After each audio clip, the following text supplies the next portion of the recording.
Hello and welcome. मैं हूं प्रियंका संभव और आप देख रहे हैं मेरा खास वीडियो पॉडकास्ट ऐसा ना वैसा सिर्फ पैसा। वैसे अभी पैसे को लेकर बहुत सारी चिंताओं से हम घिरे हुए हैं। पूरी दुनिया में उथल पुथल है। रूस यूक्रेन का युद्ध जो है थमने का नाम नहीं ले रहा है। ट्रम्प साहब बार बार टैरिफ पर भारत के पीछे पड़े हुए नजर आ रहे हैं। जीएसटी को लेकर डबल गिफ्ट की बात हो रही है, लेकिन जीडीपी को लेकर अब चिंताएं भी उभर रही हैं। बाजार में उथल पुथल है, अनसर्टेनिटी है। ऐसे में सबसे बड़ा सवाल मेरे पैसे का क्या होगा, मेरे निवेश का क्या होगा। इसी समय आती है एक किताब जो मेरे हाथ में है, मैंगो मिलियनेयर। और अगर आप सोशल मीडिया पर एक्टिव हैं तो आपको पता है इस बुक को किसने लिखा है। और ये दोनों ही ऑथर्स मेरे साथ हैं। ईडलवाइज म्यूचुअल फंड की राधिका गुप्ता एमडी और सीईओ, ईडलवाइज म्यूचुअल फंड के Niranjan Awasthi senior vice president हैं। इन दोनों से हम निवेश पर बहुत बात करते हैं, पर इनके साथ में लिखी गई ये किताब जिसका नाम भी बहुत इंटरेस्टिंग है, आज इस पर बात करेंगे। बाजार में क्या चल रहा है, आपको क्या करना है, आपके पैसों से क्या रिश्ता होना चाहिए। मुझे ये लाइन सबसे अच्छी लगी आपकी किताब की। खाना है, फिल्म है और है फाइनेंस। फूड, फिल्म और फाइनेंस, इस पर हम बात करने वाले हैं आप दोनों से। प्रेजेंट सिनेरियो पर भी बात करूंगी और ये बुक किसे पढ़नी चाहिए इसका जवाब हम देने वाले हैं। So Radhika and Niranjan, welcome to my studio. Thank you so much, आप दोनों ने वक्त निकाला। शुक्रिया। आपको मैं हर जगह देखती हूँ, आप सोशल मीडिया पर एक्टिव हैं, आपके इंटरव्यूज में देखती हूँ, आप इतना सारा लोगों का पैसा मैनेज कर रही हैं, आप और आपकी टीम। टाइम कैसे निकाला? टाइम मैनेजमेंट के लिए आपको 10 on 10। हाँ, टाइम मैनेजमेंट कोई भी हिंदुस्तानी महिला की जनरली टाइम मैनेजमेंट मेरे हिसाब से बहुत अच्छी होती है। खासकर जो माँ होती है उसकी तो बहुत ही अच्छी होती है। तो हाँ, टाइम मैनेजमेंट अच्छी होती है। थोड़ी प्रायोरिटीज़ ठीक हो, ना कहना आए और एफिशिएंटली काम करो, जो कि अगेन आई थिंक हिंदुस्तानी महिला बहुत अच्छी तरह से करती है। तो हो जाता है सब कुछ। करने के लिए कुछ तो खोना पड़ता है ना। अभी आप किताब लिखना चाहते हो, ऐसे सपने पूरे करना चाहते हो, तो कुछ तो आपको हैप्पी कॉम्प्रोमाइजेस, हैप्पी सैक्रिफाइसेस करने पड़ते हैं। तो संडे का सैक्रिफाइस था और मेरे और इनके परिवार ने इस सैक्रिफाइस में बहुत सहायता की है हम लोगों की। तो और इसीलिए एक्नॉलेजमेंट में मैं सबका नाम भी देख रही हूँ इसमें। So, इस किताब में मैंने बहुत सारे मार्क्स भी लगाए हुए हैं क्योंकि मुझे बहुत इंटरेस्टिंग लगी। निरंजन, आपसे मैं बहुत सारी बातें करती हूँ इन्वेस्टमेंट की दुनिया के बारे में। आपसे ये कभी मैंने पूछा नहीं, मुझे पता भी नहीं था कि आप किताब लिख रहे हैं जब हम मिले भी हैं के दौरान। So I want to know कि आइडिया क्या था, क्योंकि राधिका तो प्रो है, सेकंड बुक है, आपकी फर्स्ट बुक है। तो इसको लाने के पीछे व्हाट वाज द थॉट, क्या सोचा आप लोगों ने? सी थॉट वाज एक्चुअली हमारे जो कॉन्वर्जेशन हुए है पिछले 8 साल से, हम काफ़ी क्लोजली काम कर रहे हैं और इतने ज़्यादा इंस्टेंसेस आए और हमेशा हम ऑफिस में बात करते, हम इससे बात किए, मेरे फ्रेंड से कॉल आया, उसका ये म्यूचुअल फंड का क्वेरी था, ये क्रेडिट कार्ड की क्वेरी है, डेट का ट्रैप है।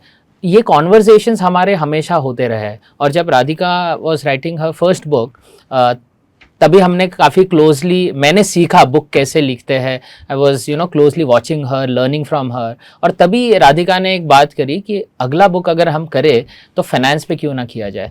And after she was done with that book, तो वहाँ से ये थॉट शुरू हुआ। और कॉन्वर्जेशंस तो हमारे पास थी, कंटेंट था, चैलेंज वही था कि टाइम निकाले और इस बुक को बनाए। So thanks to her for giving me this chance कि मैं भी इसमें इस प्रोजेक्ट से जुड़ना चाहता था। एंड आई मीन वहाँ से ये शुरुआत हुई। हाउ डू आप राधिका को कैसे डिस्क्राइब करेंगे एज अ को ऑथर, क्योंकि वो बॉस भी हैं, तो वो आपको वो कहती थी कि नहीं ये मेरा आइडिया अच्छा है। आपके आइडिया को कितना टाइम मिला? ये राधिका से आपसे पूछूंगी कि उन्होंने अपनी बॉसगिरी किताब लिखते वक्त दिखाई नहीं। इसे एक्चुअली राधिका से काम 8 साल से हमने किया, बॉस के तरीके से हमने कभी देखा ही नहीं है। We have always been very good friends, we have always chatted, be it on personal side या फिर फाइनेंस के साइड में। और 8 साल में आपके थॉट्स जो है ना काफ़ी मैच करते हैं and actually we complement each other. So when it comes to technicals and all, I have contributed. जहाँ पे सिंप्लीफाई करना है वो बहुत ही दिक्कत वाली बात होती है कि आपको फाइनेंस के कॉन्सेप्ट सिंप्लीफाई करना है, और राधिका उसमें माहिर है। तो एक्चुअली हमारी दोनों की जो स्ट्रेंथ है वो कॉम्प्लीमेंट करती है ईच अदर। इनफैक्ट पहले भी किसी ने हमको पूछा कि कितने कॉन्फ्लिक्ट्स हुए, we don't remember, at least I don't remember कोई कॉन्फ्लिक्ट हुआ है इसमें। ओके, सो राधिका कोई ऐसा आइडिया निरंजन का जब ये लिख रहे थे तो आपने कहा नहीं ये नहीं चलने वाला है? कोई ऐसा आइडिया जिसको आपने बिल्कुल कहा ये बकवास आइडिया है? आई एम श्योर होगा। Absolutely. Actually when you are writing, आप कुछ लिखना चाहते हैं, इट्स नॉट अबाउट तेरा आइडिया मेरा आइडिया, इट इज एक्चुअली लोगों को समझ क्या आएगा। इनफैक्ट मैंने दोनों किताबों के दौर देखा है कि एज एन ऑथर आपको बहुत ओपन रहना चाहिए, क्योंकि आप खुद के लिए किताब नहीं लिख रहे, Yeah. आप जनता के लिए किताब लिख रहे हो। हम आम जनता के लिए, मैंगो पीपल के लिए किताब लिख रहे हैं।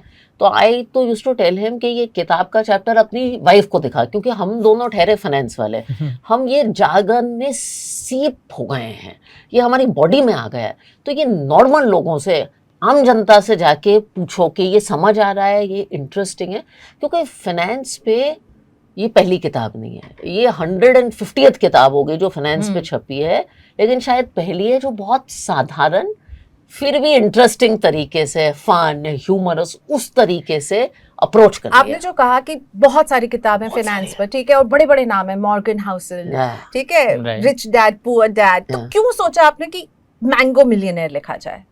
आई थिंक 2-3 वजह हैं। एक तो बहुत अच्छे ऑथर्स हैं, सबको मैंने पढ़ा है, इसने तो मैंने 10 पढ़े होंगे, इसने 1000 पढ़े होंगे। हिंदुस्तानी रियलिटी, हिंदुस्तान के कंज्यूमर की रियलिटी, निवेशक की रियलिटी अलग है।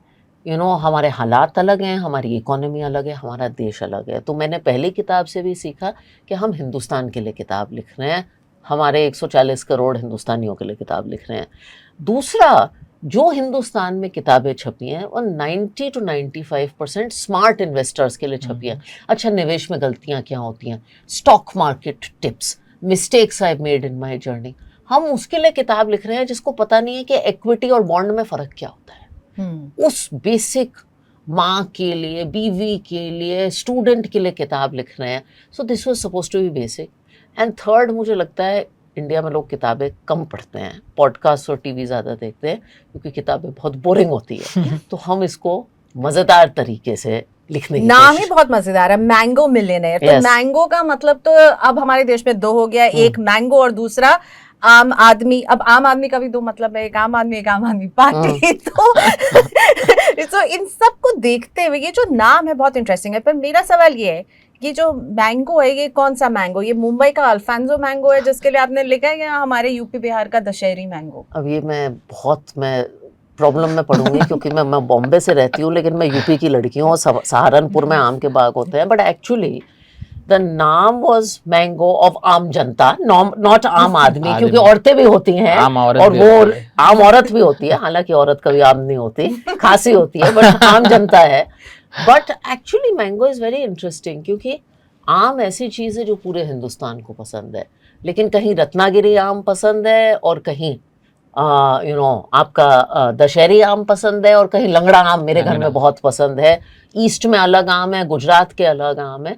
And I think very similar to finance के मनी में भी कुछ एक सही नहीं होता, एक्चुअली कोई विनर नहीं होता। जो पसंद है, जो टेस्ट है, जो स्वाद है, उसी में मिठास है। ओके, सो टेस्ट और स्वाद मेरी फेवरेट लाइन इस किताब की पेज नंबर 72 पर है, जिसमें आपके अंकल से आप पूछती हैं कि पालक पनीर अच्छा है या गुलाब जामुन उससे अच्छा है। I think this is such a fabulous way आपने इसको समझाया है कि पालक पनीर और गुलाब जामुन का जॉनरा ही अलग है, और आपने ये एक लाइन में बता दिया है। तो मैं चाहूंगी ये पालक पनीर और गुलाब जामुन का द्वंद हर इन्वेस्टर के मन में रहता है, राइट? So see, इसमें and that incident, her uncle is actually from my house, yeah. from house only, और वो पूछ रहे कि मेरा पोर्टफोलियो एक 12-15% रिटर्न बनाया उन्हें, और काफ़ी खुश थे। जैसे ही इनके डैड बीच में आते हैं और वो बोलते हैं कि 45% रिटर्न बनाया, ही वॉज लाइक, तो मेरा 15% तो कुछ भी नहीं। और it is basically like that, one incident in 3 idiots, जब आपका दोस्त फर्स्ट आता है और आप लास्ट होते हो तो ज्यादा दुख होता है, पर वो फर्स्ट आ जाता है। हाँ, बहुत। तो इट इज लाइक दैट। तो हम हमारा रिटर्न भूल जाते हैं और दूसरे के रिटर्न से कंपेयर करते हैं। It is like comparing gulab jamun and palak paneer. And in fact when that happened in my house, I went to my uncle and I said, आपके साथ कुछ गलत नहीं हुआ। आप ऐसे निवेशक थे जो 2 साल पहले एफडी में थे, आप इक्विटी में अभी आए हो। मेरे पापा 20 साल से इक्विटी कर रहे हैं, तो उनके लिए वो स्मॉल कैप करना सही है, आपके लिए या हाइब्रिड फंड ही सही है। तो आपकी बॉडी के लिए पालक पनीर ही चलेगा, आप डाइजेस्ट नहीं कर पाओगे गुलाब जामुन को। राइट। सो फिल्मों, आप लोगों ने फिल्में बहुत, फिल्म कौन ज्यादा बड़ा बफ है फिल्मों का? निरंजन? ओके, मैं Okay. बहुत फिल्में हालांकि मैंने सब फिल्में देखी है, इस बट book के कंपेयरिंग चक्कर में देखी? रिलेटिवली डेफिनेटली इस शी book इज अ के मूवी। चक्कर में देखी? नहीं नहीं नहीं, पहले से पहले से आई लव मूवीज। आपके ये मूवी कनेक्शन मुझे पहली बार, मैं हम बहुत बार मिल चुके हैं पर पहली बार पता चला कि मूवीज आपकी बड़ी फेवरेट है। आई लव मूवीज। मैंने हिंदी भाषा जितनी, क्योंकि मैं बाहर पली बड़ी हूँ, जितनी हिंदी भाषा सीखी है वो पिक्चरों के ज़रिए सीखी है। इनफैक्ट मैंने जावेद अख्तर साहब से कहा था जब उनको एक बार इंटरव्यू किया था कि आपने जो भी लिरिक्स लिखे हैं उनको ट्रांसलेट करके मेरी जो थोड़ी बहुत ही भाषा है अच्छी बुरी जावेद साहब आप ही की उससे है। So I love movies and I think फिल्में कहानियाँ हैं, आम जनता की कहानियाँ हैं, एंड हिंदुस्तान में 2 3 चीज़ें हैं जो पैन इंडिया चलती हैं। एक क्रिकेट, लेकिन क्रिकेट सिर्फ स्पोर्ट्स फैंस के लिए, पिक्चरें सब देखते हैं। तीसरी चीज खाना है, इसमें बाय द वे खाने के भी खाने बहुत भी है। एग्जांपल। तो food, films and cricket are 3 things that I think work in India. और इसमें मुझे मिला फूड, फिल्म एंड फाइनेंस। हाँ, फूड, फिल्म ये and- नाम भी हो हाँ, सकता था। so Oh, nice. No, I think people remember these examples like Mother India, Khosla Ka Ghosla, Tararampam. I mean, everybody has those visuals that he proposed to his girlfriend. I told Kareena Kapoor this, that there's that picture of Saif proposing to his girlfriend and saying कि ये अंगूठी भी EMI पे आई है. That's a very very powerful example because आजकल की date और EMI की दुनिया में. So these are visuals that you remember. Okay, so मैं और इस पर बात करूं अभी के प्रेजेंट माहौल पर, आप दोनों का व्यू लेती हूँ एक एक करके। राधिका, फर्स्ट यू, ये ट्रम्प साहब, आपने तो अमेरिका में पढ़ाई भी की है और ट्रम्प साहब का ये जो चल रहा है ये रुकने का नाम नहीं ले रहा है। मतलब लिटरली वो कब क्या कह दें, we are on our toes, you know. और उन्होंने जो जो अभी किया है वो इंडिया के लिए कितना आपको लग रहा है वरीइंग है? The irony of this is Trump and I share the same university, which is Wharton, and so does his daughter. But मुझे नहीं पता कि वो अगले दिन क्या ट्वीट करेंगे. But I think, you know, 2 perspective है मेरे इस पे निवेशकों के लिए। एक तो थोड़ा छोटे समय का, शॉर्टर टर्म का पर्सपेक्टिव है, एंड आई थिंक ये वॉलेटिलिटी कब रुकेगी हमें पता नहीं है। क्वाइट फ्रैंकली 2021 के बाद, कोविड के बाद, निवेशकों ने 2-3 साल इतनी लैक ऑफ वॉलेटिलिटी देखी है, इतना काम पीरियड देखा है कि 24-25 थोड़े से डिफिकल्ट लग रहे हैं डाइजेस्ट करने के लिए ये, लेकिन ये इक्विटी मार्केट की रियलिटी है। I think what I have learned is, one is कि ट्रम्प जो ट्वीट करते हैं वो कभी फाइनल नहीं होता। ये एक नेगोशिएशन हो रही है। आपने चाइना के साथ भी देखी है और देशों के साथ भी देखी है, हमारे यहाँ भी हो रही है, and hopefully our people and our departments are responding. The problem is it's a negotiation in public domain on social media. It's not a negotiation पहले भी 2 देशों में होती थी, लेकिन वो प्राइवेट डोमेन में होती थी। So I think nothing is definitive. आज 50% का टैरिफ, कल 0 भी हो सकता है और 100 भी हो सकता है। दूसरा, आई थिंक जहाँ तक इंडिया की इकोनॉमी का इम्पैक्ट है, तो हमारे 3 तरह के एक्सपोर्ट हैं यूएस को। वन इज IT सर्विसेज, जो मेरे हिसाब से अभी भी इम्पैक्टेड नहीं है और मुश्किल है इम्पैक्ट करना, because suddenly how are you going to produce so many coders. In fact मुझे लगता है अगर IT को थ्रेट है किसी चीज़ का तो वो AI का ज़्यादा है। दूसरा है इंडियन फार्मास्यूटिकल इंडस्ट्री, जहाँ वो थ्रेट तो कर रहे हैं लेकिन अगेन मेरे हिसाब से कुछ करना मुश्किल है। तीसरा है जो हमारे नॉन IT फार्मा एक्सपोर्ट्स हैं, जैसे आपकी chemicals, jewellery, textile. It's a small part of our GDP। तो क्या कुछ इम्पैक्ट नहीं है इकोनॉमी को? शायद है, बट आई थिंक मैंने एक कोट सुना था कि खांसी है, कैंसर नहीं है। आई थिंक हमने इंडिया में देखा है कि जब हमें बहुत संगीन उसमें डाला जाता है हालातों में, तो we have the ability to come back. आप 2008 देख लीजिए, आप 1991 देख लीजिए जहाँ इकोनॉमी लिबरलाइज्ड हुई थी। तो आई थिंक हमें ये मौका अपनाना चाहिए, बड़े बिग बैंग रिफॉर्म्स करने चाहिए लैंड, लेबर में, जुडिशल में, जो हम बहुत सालों से करते आए हैं, and hopefully we will start to tide over this. दूसरा, मैंने कहा ये शॉर्ट टर्म है। I think medium term Indian economy, अगर मैं इसका 5 से 10 साल का आउटलुक देखूं, तो वो मेरे हिसाब से बिल्कुल नहीं बदला है। आई थिंक हमारी डेमोग्राफिक्स, हमारी एंटरप्रेन्योरशिप, हमारे फाइनेंशियलाइजेशन की कहानी वैसी की वैसी रही है। तो पड़ाव है, रुकाव है, लेकिन आई थिंक रास्ता फंडामेंटली नहीं बदलता। And I think there are hopefully other things जो सरकार कर रही है, जैसे कि आपने जिक्र किया in terms of economy slowing down. ज़्यादा संगीन मामला एक्चुअली मेरे हिसाब से इकोनॉमी स्लोइंग डाउन और अर्निंग्स ग्रोथ है, ना कि ये छोटा सा एक्सपोर्ट का। एक्सटर्नल फैक्टर नहीं, इंटरनल Internal फैक्टर्स factor पे फोकस करेंगे। निरंजन, आपसे पूछना चाहूंगी, क्योंकि आप निवेश की बात करते हैं, तो एक इन्वेस्टर को अभी क्या कहना चाहेंगे? ये तो राधिका ने हमारे सामने एक मैक्रो पिक्चर और क्या हो रहा है वो समझाया। मुझे ये बताइए, मैं अगर म्यूचुअल फंड में इन्वेस्टमेंट करती हूँ तो मेरे लिए अभी क्या चल रहा है, मुझे क्या करना है? मुझे अपना पैसा भी रोक कर बैठना है, मुझे अपना सिर्फ थोड़ा कम कर देना है, क्या करूं मैं? क्योंकि मार्केट इतने वॉलेटाइल है, ठीक है। इक्विटी म्यूचुअल फंड में अगर मैं इन्वेस्ट कर रही हूँ तो I am a bit nervous. Right. See पिछले 5 साल में अगर हम देखें तो 50% जो निवेशक है म्यूचुअल फंड्स में वो पिछले 3-5 साल में ही आए हैं, तो उन्होंने ऐसा माहौल देखा नहीं है। तो सबसे पहली चीज़ ये समझना है कि this is the reality of equity. आज ट्रम्प साहब है, कल कोई और होगा, परसों कोई और होगा। पिछले 30 सालों में ये हमेशा कोई ना कोई फैक्टर को लेकर मार्केट वोलेटाइल रही है। कोविड हुआ, उसके पहले ब्रेक्सिट था, उसके पहले और कुछ थे, NBFC क्राइसिस थे, तो ये चलता रहेगा। इसके बावजूद पिछले 10 साल, 15 साल, 20 साल में निवेशकों ने अच्छा रिटर्न बनाया। तो ये सबसे पहली चीज़ है कि आपको दिस इज़ रियलिटी, इसको एक्सेप्ट करना है। अगर आपको पैसा बनाना है, the first thing you should do is accept कि ये रहेगा। जहाँ पर बात आती है कि अभी क्या करें, आपको कुछ नहीं करना है। Not doing anything is a bliss.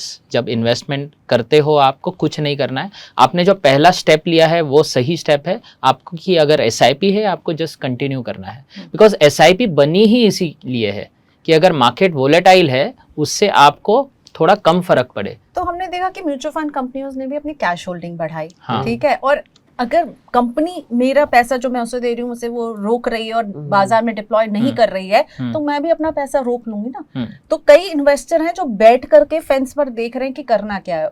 ये जो कैश होल्डिंग का है ना मामला, ये काफ़ी गलत तरीके से लोगों ने समझा है। जब कैश होल्डिंग होती है, ये सब फंड कैश नहीं लेते हैं। कुछ फंड्स होते हैं जैसे बैलेंस एडवांटेज फंड हो गए, हाइब्रिड फंड्स होते हैं, इनमें कैश होते हैं। और प्योर इक्विटी में गिनकर 5 या 6 फंड है जो कैश कॉल लेते हैं। ज़्यादातर जो इक्विटी फंड्स है ये हमेशा निवेश मतलब 100% इन्वेस्टेड रहते हैं। जहाँ पे एडवाइस म्यूचुअल फंड की बात है और हमारे जैसे कई अच्छे म्यूचुअल फंड्स हैं, हम लोग कैश कॉल्स नहीं लेते हैं। कैश कॉल लेना है वो काम जो है वो इन्वेस्टर का है या फिर उनके म्यूचुअल फंड डिस्ट्रीब्यूटर या एडवाइज़र का है। तो अगर आपने SIP ली है, म्यूचुअल फंड कैश कॉल ले रहा है, नहीं ले रहा है, ये आपको सोचने की ज़रूरत नहीं है। This should not worry me. No, not at all. आपने अगर आपका 100 रुपये आप बचा रहे हो, उसमें से आप 20-25 रुपये म्यूचुअल फंड में लगा रहे हो, आपको बस आपकी एसेट एलोकेशन देखनी है। आप अगर 20-25 रुपये म्यूचुअल फंड में, इक्विटी म्यूचुअल फंड में लगाना चाहते हो, वो आप लगाते रहिए। आपको नहीं सोचना लगा रही हूँ और मैं 20-25 और मैं लगा सकती हूँ, पर मैं लगा नहीं रही हूँ क्योंकि मुझे लग रहा है कि ये क्या हो रहा है। GDP ग्रोथ को लेकर कंसर्न्स आ रहे हैं, अर्निंग्स अभी भी म्यूटेड हैं, तो मैं अभी नहीं लगाना चाहती हूँ। Is that the right approach? वो 25 रुपये अगर आपका टैक्टिकल है कि आपको पैसा लगाना है और 2-3 साल के बाद निकालना है, तो आप टाइमिंग करें। अगर वो आपका 10 साल का पैसा है, मोस्टली वो लॉन्ग टर्म मनी है, तो आपको स्टैगर्ड वे में अगले 6 महीने 1 साल में लगा देना है। अगर आप टाइमिंग के लिए रुकोगे तो कभी नहीं सही होगी। Timing is basically myth, no one can time it very well. आपने एसेट एलोकेशन की भी बात की अपनी किताब में। मुझे ये बताइए, अगर अभी इस समय के बाजार में किसी को 1 लाख रुपए इन्वेस्ट करना हो राधिका, तो उसके पोर्टफोलियो में कौन सा एसेट कितना होना चाहिए? तो पहली बात तो I think as you said in the book, asset allocation थाली के समान है एंड डाइट बहुत पर्सनल चीज़ होती है। अब मैं आपको ये ज़रूर बता सकती हूँ कि किसी भी डाइट में कंपोनेंट्स क्या हो सकते हैं। डाइट में हम कहते हैं कार्बोहाइड्रेट्स होने चाहिए, प्रोटीन होती है, फैट होती है। कोई सिर्फ प्रोटीन या फैट वाली डाइट तो खाता नहीं है। तो आई थिंक डोमेस्टिक इक्विटी में आपके पास लार्ज और मिड कैप कंपनीज़ का एक्सपोजर होना चाहिए, मानी top 250 companies at the minimum का आपके पास एक्सपोजर होना चाहिए। दूसरा, आपके पास कुछ अमाउंट ऑफ डेट होना चाहिए, कोई भी सेफ एसेट्स हो, अब वो FD के ज़रिए हो, म्यूचुअल फंड के ज़रिए हो, किसी और ज़रिए हो, डायरेक्ट बॉन्ड्स के ज़रिए हो, लेकिन कुछ चीज़ जो बिल्कुल सेफ्टी एसेट क्लास हैं, जहां अगर आपको ज़रूरत पड़े और पैसा निकालना पड़े तो बिना कॉम्प्रोमाइज़ के। तीसरा मेरे हिसाब से आपके पास गोल्ड और सिल्वर दोनों होना चाहिए। गोल्ड एक ऐसी एसेट क्लास है, थोड़ा पैक में जोकर है। जब इक्विटी बहुत बुरा करता है तो गोल्ड बहुत अच्छे रिटर्न देता है, जैसे कि पिछले साल बहुत वॉलेटाइल साल रहा है, या अगर आप 2013 में जाके देखें तो गोल्ड तब परफॉर्म करता है, आपको प्रोटेक्शन तब देता है जब इक्विटी मार खाता है। तो अगर ये 3 कंपोनेंट्स इक्विटी, डेट और थोड़ा गोल्ड एंड सिल्वर आपके पोर्टफोलियो में हो तो आपकी बेसिक थाली तैयार है।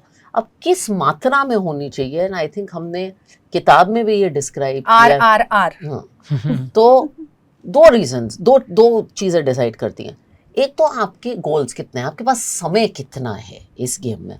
अगर आपके पास बहुत लंबे समय का पैसा है आप ज़रूर ज़्यादा इक्विटी में डालिए। अगर आपके पास छोटे समय का पैसा है तो आप उतना नहीं डाल सकते। लाइक जब मैं अपने बेटे के लिए इन्वेस्ट करती हूँ, छोटा सा है, मैं 100% इक्विटी कर देती हूँ, 15 साल का पैसा। दूसरा आपको देखना है कि आपकी एपेटाइट कितनी है सहन करने के लिए।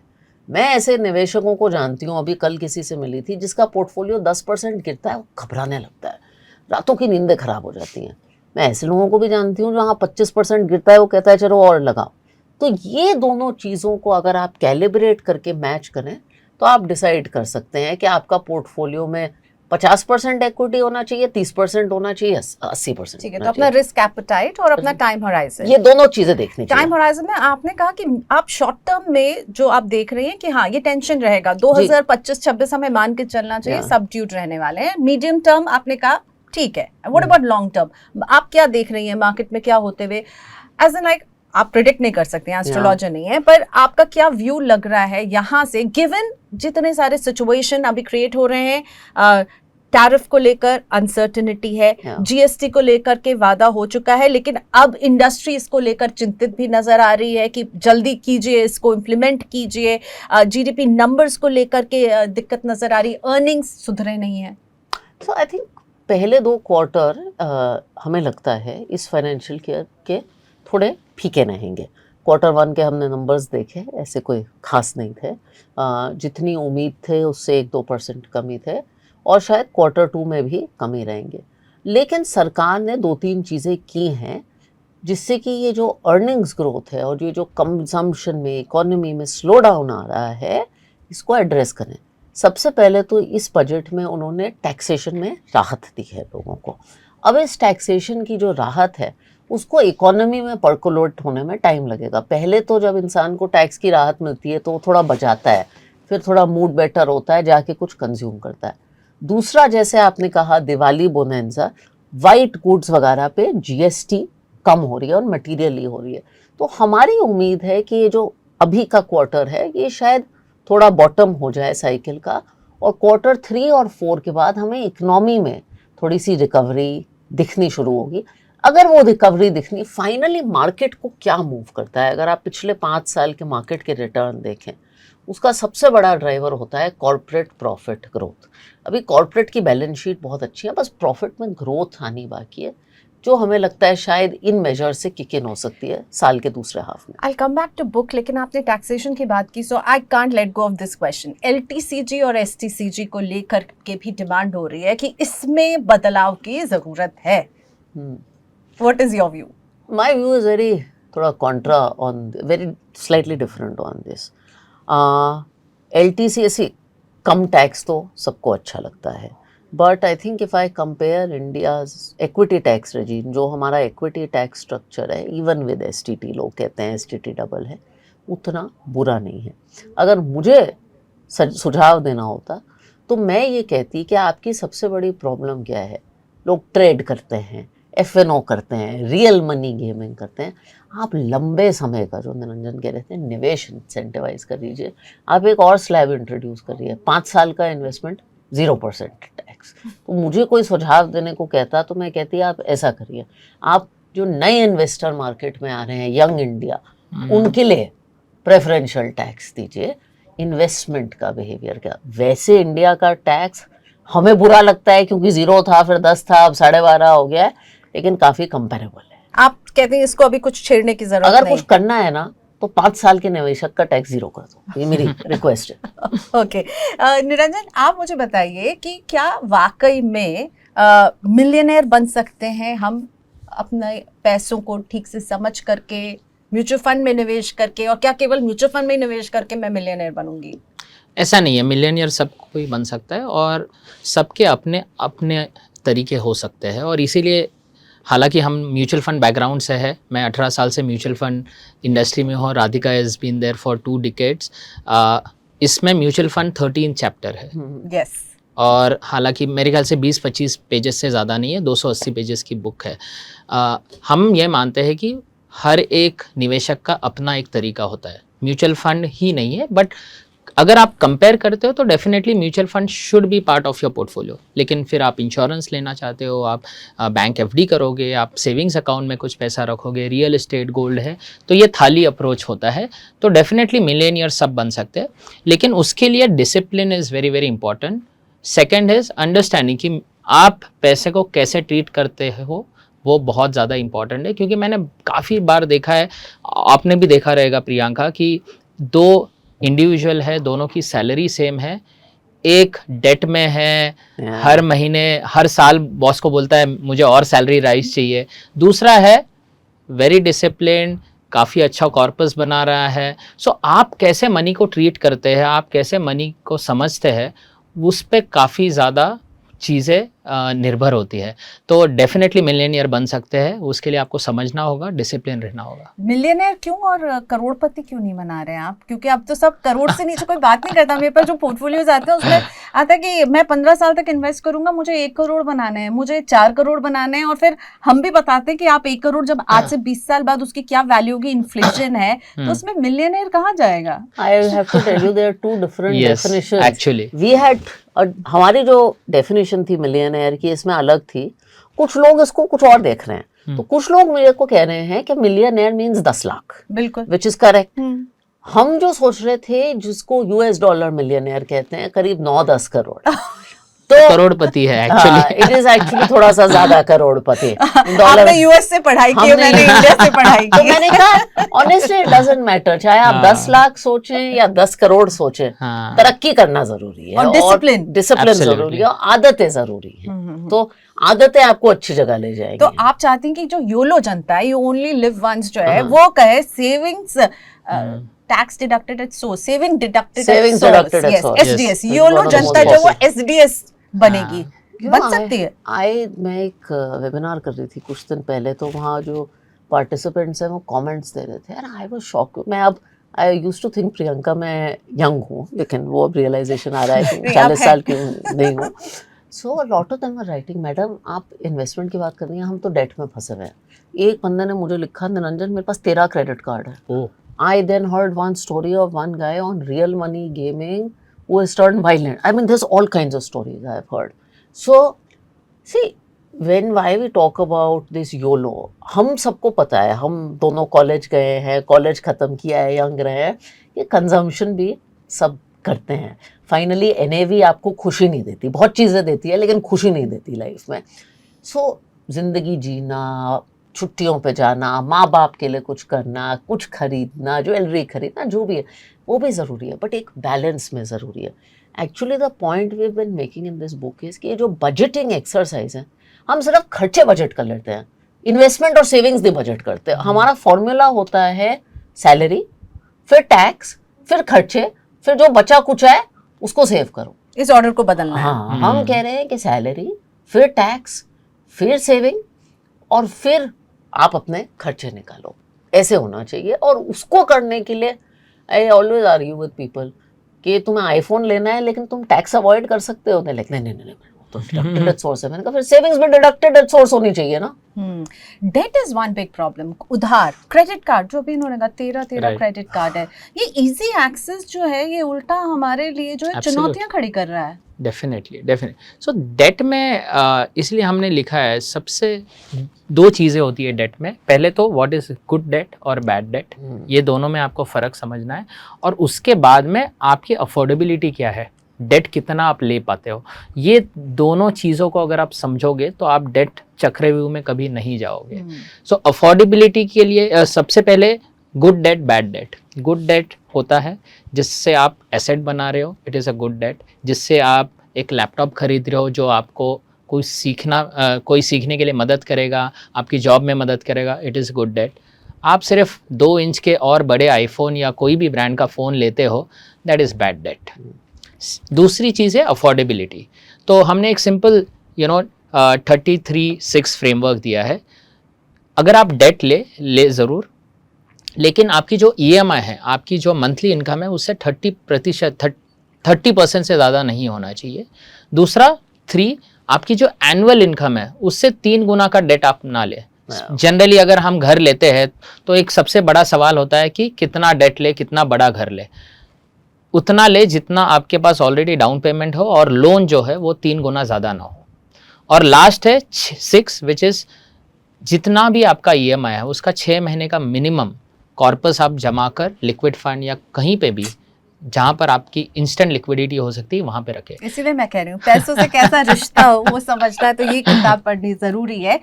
एंड में लिखा है राधिका ने, एंड बिलीव मी राधिका, मैं लिटरली ये मेरे साथ हुआ, आपने की लास्ट लाइन जो है ना, it stayed with me afterward में, कि how do you feel after reading this book, confused by all the information. कैसा लग रहा है आपको पढ़ के? आप कंफ्यूज हैं? बिल्कुल, मैं कंफ्यूज हो गई। मुझे लगा कि इतने आसानी से आपने इतनी सारी चीजें कवर की हैं, ये बुक आपने पहले क्यों नहीं लिखी? बहुत लेट हो गई। तो ये एक ग्राउज है, लेकिन हाँ कंफ्यूज तो मैं हूँ। अगर कोई इसे लेके अपनी लाइफ में इसे अगर इम्प्लाई करना चाहता है तो आप उसको क्या कहेंगे? क्या सबसे पहले क्या करना है उसको? मैं कहूँगी सबसे पहले तो आपने किताब पढ़ी, और अगर आपको सब समझ भी नहीं आया, द फैक्ट कि आपने 200 पेज इस टॉपिक पे पढ़े, ये बहुत अच्छी बात है। तो खुद को कोसना बंद करिए और खुद के लिए ताली बजाइए, because that's genuinely very important. I know many people like my mother who has never touched anything money related, जिन्होंने 200 पेज बैठ के ये किताब 2 हफ्ते में पढ़ी और नोट्स बनाए। तो आई थिंक सबसे पहले तो ये, फिर आप शुरुआत करिए। सी, पैसा किताब होने के बावजूद भी किताब पढ़ के नहीं सीखी जाती है इन्वेस्टिंग, वो करके सीखी जाती है। ड्राइविंग की मैनुअल पढ़ के या टेस्ट देखे नहीं सीखी जाती, करके सीखी जाती है। स्विमिंग, साइकिलिंग, कोई भी ज़िंदगी का स्किल, खाना बनाना, तो आप करना शुरू कीजिए। आप छोटी रकम लीजिए, सबके पास छोटी रकम लेती है, 500 रुपये भी लीजिए, कोई फ़र्क नहीं पड़ता है। कुछ म्यूचुअल फंड में, कुछ SIP शुरू करिए। अपनी सोचिए थाली, आपको थाली बनानी है, अपनी एक ट्रायल की थाली बनाइए, ट्राई करिए, छोटे अमाउंट से डाइजेस्ट करिए। नहीं होता तो थाली अमेंड करिए, बस थाली बनाना शुरू कीजिए। थाली बनाना शुरू करिए, सामने थाली रख के बनाना शुरू करिए। सो आपको क्या लगता है, what is stopping people from being wealthy? क्यों इतना लिखा है आप लोगों ने, कितनी बातें की होगी आप लोगों ने इस पर, कितना अपना मेंटल स्पेस दिया है, सोचा है कि क्या लिखे कि लोगों को समझ में आए, एक बेसिक रूल बुक उनको मिल जाए। तो आपने क्या रियलाइज किया अपने आसपास? What is stopping them? क्या रोकती है किसी को? जो दो बंदों की आपने कहानी कही कि एक हमेशा डेट में है और एक कंफर्टेबल लाइफ जी रहा है। मैंने जो काफ़ी देखा है, 2 चीज़ें हैं। एक, सबको लगता है अगर वेल्थ बनाना है तो मुझे बड़ी शुरुआत करनी है। 100 रुपये से क्या होगा, 1000 रुपये करना है, 10,000 रुपये पहले कमाता हूँ और फिर, वो गलत बात है। It's a myth. आप छोटी SIP या जो भी है, आप छोटे से शुरुआत कीजिए, छोटे स्टेप्स लीजिए, हो जाएगा। सेकंड है, लोगों को लगता है अगर वेल्थ बनाना है तो वो मैं एक ही तरीके से बना सकता हूँ कि आज पैसे डाले और डबल हो जाए या ट्रिपल, क्विक रिटर्न। ये 2 चीज़ें लोगों को दूर रखती है। मैंने कितने लोगों को देखा है कि मेरे पास पैसे है, एक मल्टी बैगर स्टॉक मिल जाए ना, पूरा पैसे डाल दूंगा और अमीर बन जाऊंगा। वो मल्टी बैगर कभी मिलता ही नहीं है। सो ये 2 अगर हम सोच बदल सके तो डेफिनेटली पहली जो शुरुआत है वो आपकी आसान हो जाएगी। Well said. शुरू करना जरूरी है। आप दोनों, मुझे लगता है both of you are on the same page. सवाल को ऐसे पूछो या वैसे पूछो, जवाब दोनों का एक तारतम्य में मिल रहा है। Okay, so now I want to ask you Radhika, GST को लेकर के 2 स्लैब की अब बात हो रही है, तो ऐसे में आपको क्या लग रहा है, वो एक GST के 2 स्लैब और दूसरा टैरिफ की मार एक्सपोर्ट पर पड़ेगी, तो वो कौन से सेक्टर्स हैं जो आपको लगता है जो इससे बेनिफिट करने वाले हैं और जहां पर लोगों की नजर होनी चाहिए? सो आई सर्टेनली थिंक कि अगर GST कंज्यूम, अभी वी हैव टू सी कि किस सेक्टर पे कितना GST रिड्यूस होता है, but I think consumer durables एक बहुत बड़ा सेक्टर है जहाँ मुझे लगता है GST का फ़ायदा हो सकता है। आई डोंट नो ऑटो में क्या होने वाला है, बट अगर वहाँ कुछ हो सकता है तो then that will be beneficiary. In general I think इसकी अटेम्प्ट वो होगी, नॉट लग्जरी कंजम्पशन बट जो डिस्क्रेशनरी कंजम्पशन है उस पर फोकस करने की। And the good news is अगर आप वाइट गुड्स जैसा कैटेगरी देखें इंडिया में तो उसमें अभी भी अंडर पेनिट्रेशन बहुत है। पर पर्सन जितने हमारे पास एसी हैं वर्सेस होने चाहिए, अगर वो एसी सस्ता हो जाए तो लोग ज़रूर सोचेंगे उस एसी को खरीदने में। Of course companies that also fund this, because हमारे यहाँ 20 से 30% वाइट गुड्स EMI पर खरीदे जाते हैं, उनको भी फ़ायदा हो सकता है। तो आई थिंक GST का तो ये है। I think in terms of tariffs जो एक्सपोर्ट ओरिएंटेड सेक्टर्स हैं वहाँ तो आपको मार पड़ेगी। मैं काफ़ी प्रमोटर्स से मिलती हूँ तो जिनका भी 10, 20, 30% US को रिलेटेड एक्सपोर्ट है, फार्मा हो, टेक्सटाइल्स हो, I have spoken to people in the jewellery space, some of the industrial products, वहाँ तो आपको मार पड़ेगी। तो हमारे पोर्टफोलियोज में थोड़ा जो डोमेस्टिकली ओरिएंटेड बिजनेसेस हैं वहाँ हमारा फोकस ज़्यादा रहेगा। तो अभी से ही फोकस करना चाहिए लोगों को जो लोग इन्वेस्ट करते हैं, या फिर वेट करें जब GST लागू होगा और टैरिफ का हमें देखेंगे तब करना चाहिए? टाइमिंग मुझे पता है निरंजन और आप अग्री नहीं करते हैं टाइमिंग से। सो आई थिंक टाइमिंग का तो निरंजन ने आपको जिक्र कर दिया। I think the other thing जो निवेशक बहुत गलत करते हैं वो ये सेक्टर की वाइल्ड गूस चेस में चले जाते हैं। आज होटल स्टॉक्स खरीदते हैं, कल बैंकिंग खरीदते हैं, कल फार्मा खरीदते हैं। ये भी टाइमिंग की गलती का एक फॉर्म है क्योंकि इन्वेस्टर वो पकड़ ही नहीं पाता। इन्वेस्टर को होल्ड करना चाहिए एक डाइवर्सिफाइड फ्लेक्सी कैप या लार्ज एंड मिड कैप या मिड कैप जो भी फंड है जहां फंड मैनेजर ये डायनामिज्म दिखाए, क्योंकि ये नहीं है नेसेसरी कि जब GST आएगा तभी कंज्यूमर ड्यूरेबल्स में फ़ायदा होगा। मार्केट एक्सपेक्टेशन के बेसिस पे चलता है। ये अनाउंसमेंट आएगा या ये भी हो सकता है कि अनाउंसमेंट हो गया, कुछ नहीं होगा, थोड़े अर्निंग्स के रिजल्ट्स आएंगे। तो ये काम आप क्यों अपने फंड मैनेजर को आउटसोर्स नहीं कर सकते? राइट। सो निरंजन, अभी चिंता क्या है मेरे पैसे को लेकर के? एक मैं निवेशक हूँ, मुझे क्या चिंता करनी चाहिए? ट्रम्प GST लागू होगा पूरी तरह से, क्योंकि कई बार हमने GST की बड़ी बड़ी बैठकें देखी और वो एंड होती है पॉपकॉर्न के साथ, ठीक है? तो मुझे उसकी चिंता होनी चाहिए, ट्रम्प की चिंता होनी चाहिए, मुझे GDP को लेकर चिंता होनी चाहिए, मुझे एज एन इन्वेस्टर जो कि महीने में 20,000 की सिप कर रहा है उसे चिंता क्या होनी चाहिए? कुछ नहीं। अगर आप अगले 6 महीने या 1 साल में पैसे निकालना चाहते हैं तो ही चिंता होनी चाहिए। अगर आप अगले 5 साल 10 साल के लिए पैसे लगा रहे हैं तो चिंता नहीं होना चाहिए, बल्कि आपको खुश होना चाहिए। क्योंकि अगर 1 साल में हम देखें पिछले रिटर्न्स काफ़ी कम हो चुके हैं, इसके पहले 2-3 साल में आपने काफ़ी अच्छा रिटर्न्स बनाया है। जनरली हमने देखा है लॉन्ग टर्म में ऐसे जो फेजेस आते हैं 1-1.5 साल जहाँ पे मार्केट साइडवेज है, रिटर्न्स नहीं बन रहा है, आप कोई भी हिस्ट्री 30 साल की निकालिए, वो सबसे बेस्ट पीरियड है आपके निवेश करने के लिए, क्योंकि वहाँ से अगले 5 साल हमेशा से अच्छे रहे। तो आपको खुश होना है कि पिछले 2-3 साल में आपको टाइम नहीं मिला, आप यू आर जस्ट चेजिंग एक चलती हुई भागती हुई ट्रेन के पीछे भाग रहे थे, लेकिन अभी वो ट्रेन रुक गई है। आराम से जाके आपकी सीट पकड़िए, जो पसंदीदा सीट है, बैठ जाइए और अगली जर्नी का इंतज़ार कीजिए। सिर्फ अभी रोकना नहीं है, सिर्फ अभी बढ़ाने का समय है या नहीं है, सिर्फ करने का समय ये सही है? और टाइमिंग अगेन, मैं टाइमिंग आप लोगों से पूछ रही हूँ। सिप रोकना इज इन्वेस्टमेंट में काफ़ी गलतियां हो सकती हैं, लेकिन सिप रोकना खासकर मार्केट के डाउन टर्न में सबसे डेंजरस और बेकार हैबिट है। क्योंकि सिप का पर्पस क्या है? सिप कह रहा है कि मैं एक फूड कोर्ट में जाता हूँ और मैंने मंथली मील प्लान लिया है, अभी वो मील सस्ता हो गया है 3 महीने, तो आप तभी नहीं खाएंगे क्या? यू डू अ सिप, जिससे कि ये जो प्राइस की मार्केट की वॉलेटिलिटी है आप इससे ना वो हो। तो सिप रोकने का हमने तो नंबर्स देखे हैं, जो लोग अपने सिप डाउन टर्न में रोकते हैं वर्सेस जो लोग कंटिन्यू करते हैं। आइडियली टॉप अप करना चाहिए, बट अगर वो भी नहीं होता आपसे तो कंटिन्यू ज़रूर करिए। एक और रिलेटेड पॉइंट जो आपने कहा कि सिप इंक्रीज करना चाहिए, आई थिंक एक चीज़, क्योंकि हमने मैंगो मिलियनेयर का जिक्र नहीं किया, हम नहीं करते हैं अपनी सिप्स को रिव्यू नहीं करते हैं। मैंने खुद ये गलती की है। क्या होता है, हर पर्सन की इनकम बढ़ती है with time, as we get senior, skills बढ़ जाते हैं, इनकम बढ़ती है। 8, 10, 15% जो भी आपकी इनकम बढ़ती है, हर में इंक्रीमेंट के बाद आप अपना सिप पोर्टफोलियो रिव्यू करिए। अगर आपकी 10% इनकम बढ़ी है, कायदे से आपकी 8-10% सिप बढ़ने चाहिए। मैंने ये बहुत सालों नहीं किया है, देन आई हैव सीन कि मनी मेरे बैंक अकाउंट में पड़ा रहता है। तो सिप रिव्यू भी करनी चाहिए। और अभी सिप करना चाहिए। एक नया इन्वेस्टर है जो शुरू करना चाहता है इस समय, is this the right time to begin? See, it's never a bad time to begin. And SIP is not एक बड़ी मिथ है SIP को लेके। SIP कोई एसेट क्लास नहीं है।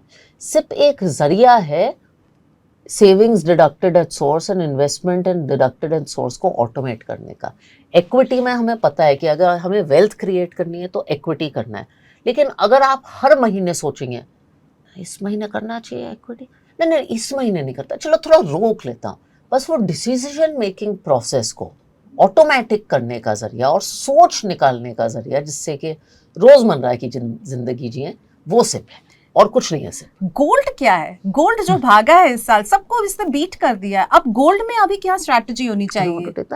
सो गोल्ड हिस्टोरिकली हमेशा से एक कुशन देने वाला एसेट क्लास है। आपके अगर पोर्टफोलियो में गोल्ड है तो आपको थोड़ी कम चिंता होनी चाहिए, जैसे कि राधिका का जोकर है। एब्सोल्युटली, क्योंकि पिछले एक साल में इक्विटी के रिटर्न्स फ्लैट है, गोल्ड के रिटर्न अच्छे हैं और ये हर बार हुआ है। कोविड में अगर आप देखें गोल्ड के रिटर्न अच्छे थे जब मार्केट नीचे आई थी। 2008 में market was down, equity market 56% down था, gold was up more than 20-25%। तो गोल्ड आपको कुशन देता है, तो एसेट एलोकेशन के लिए ज़रूर रखिए। लेकिन अगर आप सोच रहे हैं कि गोल्ड अभी भाग रहा है, पूरे पैसे इक्विटी से निकाल के गोल्ड में डाल दूं, वो गलत होगा। तो as a part of asset allocation आपकी जो थाली है उसमें गोल्ड होना चाहिए। और जब हम गोल्ड बोलते हैं तो इन्वेस्टिंग वाला जो गोल्ड है, वेदर इट इज ETF या SGBs है या गोल्ड फंड ऑफ फंड्स होते हैं, silver, gold and silver fund of funds होते हैं, इसमें डालें। आपकी जो ज्वेलरी होती है ना, वो इन्वेस्टमेंट नहीं है। सॉरी, आप दोनों बैठे हैं बट वो इन्वेस्टमेंट नहीं है। लेकिन आपके पेरेंट्स ने किया था।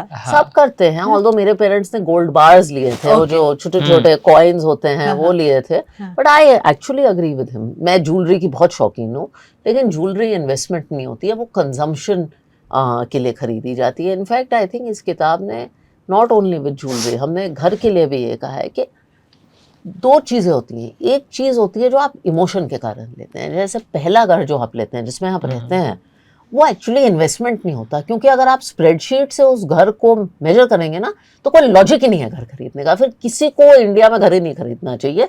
लेकिन मेरे जैसे लोग, इसके जैसे लोग जो फाइनेंस फील्ड में काम करते हैं, हम भी घर लेते हैं, क्योंकि घर की इमोशनल वैल्यू, अपनी बैल्कनी पे बैठना, बच्चे को बड़ा करना, होती है उसकी वैल्यू। तो इमोशन का कोई स्प्रेडशीट से वो नहीं है। और कुछ चीज़ें होती हैं जिनका फाइनेंशियल लॉजिक होता है, तो उनको डिस्टिंग्विश करना बहुत ज़रूरी है। Okay, so before I close, Niranjan, first you, आप क्या कहना चाहेंगे, क्यों इस किताब को कोई पढ़े? Mango millionaire. अगर मिलियनियर बनना है तो यही तरीका है, आपको समझना है और जो भी आप स्टेप्स ले वो सही तरीके से करना है। तो आपको इसलिए बुक पढ़ना ज़रूरी है। ओके, राधिका, यू क्यों पढ़े कोई मैंगो मिलियनेयर? आई थिंक एक लाइफ स्किल है। इट्स लाइक लोग कहते हैं खाना बनाना क्यों सीखे, साइकिलिंग करना क्यों सीखे, ड्राइविंग करना क्यों सीखे। फाइनेंशियल लिटरेसी एक लाइफ स्किल है, और हम जो आम जनता है हिंदुस्तान की, वो बहुत मेहनत करती है। यहाँ तो गुड़गांव से नोएडा आके कम्यूट करना ही बहुत मेहनत है। फिर आप काम पे बहुत मेहनत करते हैं, बॉस की सुनते हैं, घर बनाने में, पैसे कमाने के लिए। मैं अपने बेटे को यही सिखा रही थी, पैसे कमाने के लिए चाहे आप साल के 10 लाख भी कमाएं, बहुत मेहनत है। वो मेहनत सिर्फ आपको नहीं करनी चाहिए, आपके पैसे को करनी चाहिए। तो हम आपको ये थोड़ा सा सिखा रहे हैं कि जो आप पैसा कमा रहे हैं वो आपकी ज़िंदगी को कैसे सुधार सकता है। Okay, thank you so much to both of you. सालों साल का एक्सपीरियंस है राधिका को और निरंजन को, और ये किताब लेकर आए हैं।